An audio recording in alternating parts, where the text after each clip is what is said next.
Saudara-saudari, marilah kita mendengarkan renungan dengan judul Bagaimana Cara Berbelas Kasih,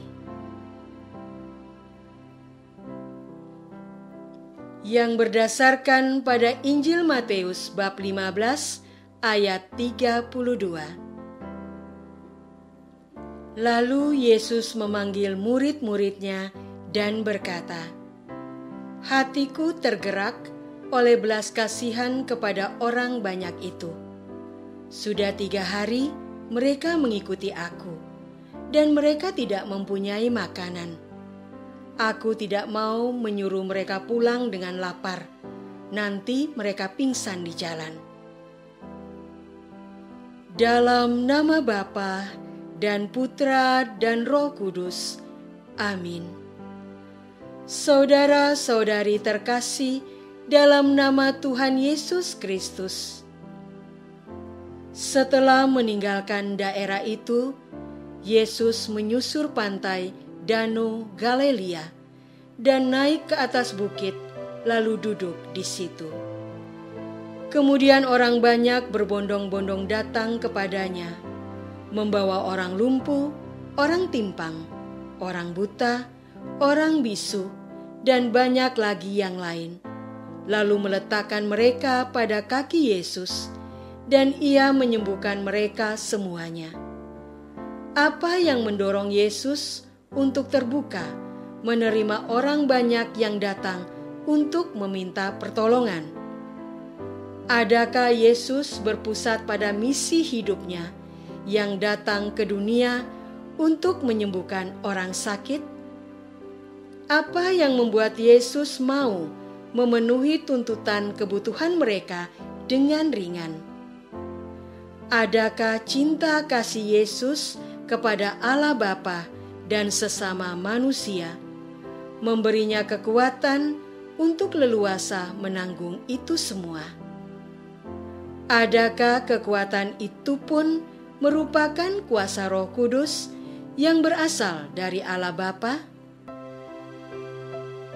Saudara-saudari terkasih, maka takjublah orang banyak itu melihat orang bisu berkata-kata, orang timpang sembuh, orang lumpuh berjalan, orang buta melihat, dan mereka memuliakan Allah Israel.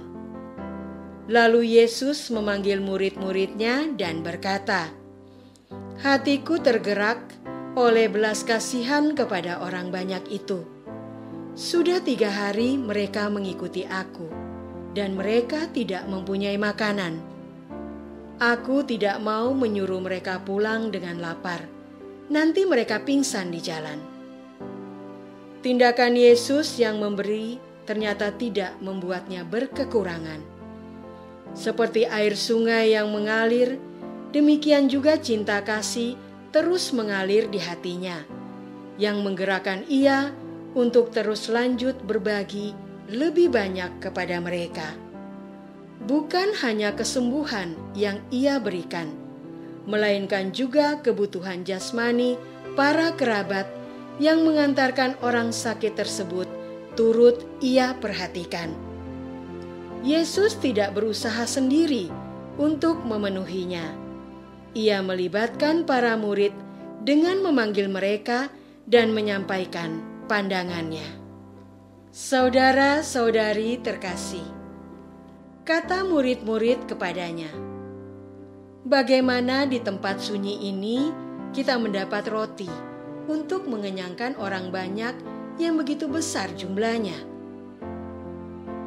Kata Yesus kepada mereka, "Berapa roti ada padamu?" 7, jawab mereka. "Dan ada lagi beberapa ikan kecil." Lalu Yesus menyuruh orang banyak itu duduk di tanah. Sesudah itu, Ia mengambil ke-7 roti dan ikan-ikan itu, mengucap syukur, memecah-mecahkannya, dan memberikannya kepada murid-muridnya. Lalu murid-muridnya memberikan pula kepada orang banyak. Mereka semuanya makan sampai kenyang. Kemudian orang mengumpulkan potongan-potongan roti yang sisa 7 bakul penuh. Mujizat itu nyata. Yesus memanfaatkan sumber daya yang ada.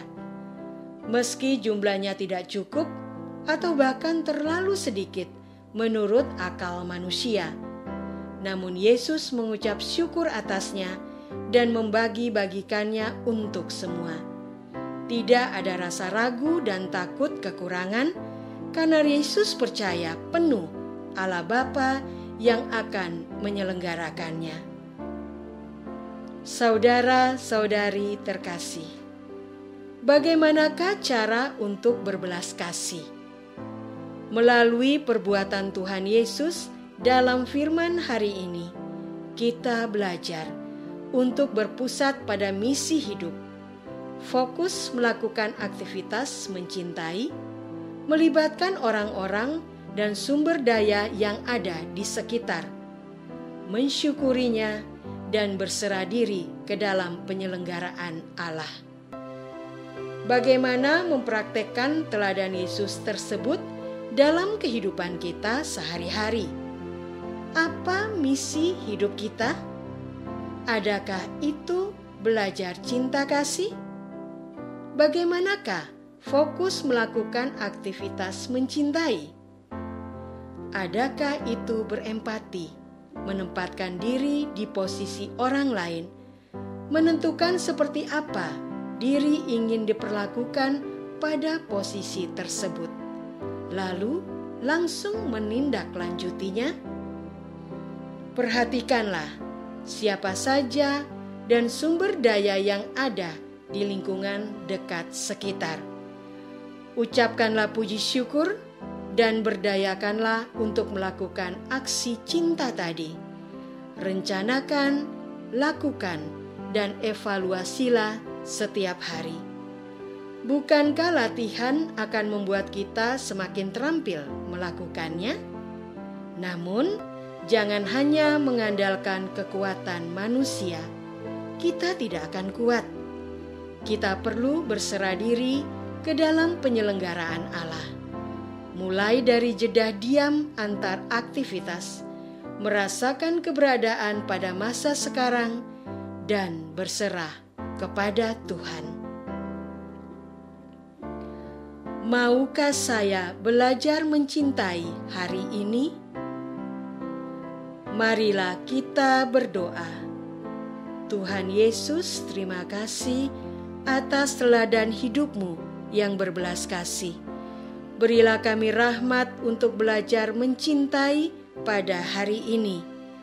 Saat saya terdorong untuk memenuhi kepentingan pribadi, bimbing saya untuk tetap tenang dan melepaskan dorongan itu perlahan-lahan, agar saya dapat leluasa pindah tempat untuk melihat sudut pandang orang lain. Saya percaya Roh Kudus akan membantu memenuhinya. Amin. Semoga kita semua selalu dinaungi dan dibimbing oleh berkat Allah yang Maha Kuasa, Bapa dan Putra dan Roh Kudus. Amin.